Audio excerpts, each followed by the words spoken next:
Ladies, she could get sued for this, but Kelly finally revealed the chia gelatin trick she used that completely transformed her body, and the best part, it's natural and has no side effects like those pens do.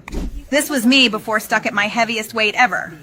And this is crazy. Look at me now. My belly's flat, I feel lighter, more energized, and I did it all right from my own home. I first saw it in a short NBC and Women's Health Style segment that wasn't meant to air, about a simple 3-ingredient gelatin mix celebs were secretly using to melt away stubborn belly fat.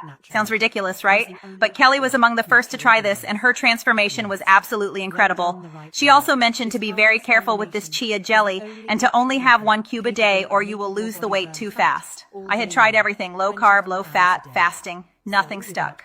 Since starting this, the weight finally stayed off. My cravings calmed down, and I actually sleep through the night without overheating. At my last checkup, my doctor literally said, "Whatever you're doing, keep doing it." That was the moment I knew it was real.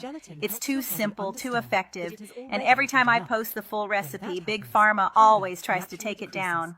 But you're in luck. I saved the short clip that shows everything you need and exactly how to make this chia jelly mix. Tap the Learn More button below and watch the short video before they take it down for good.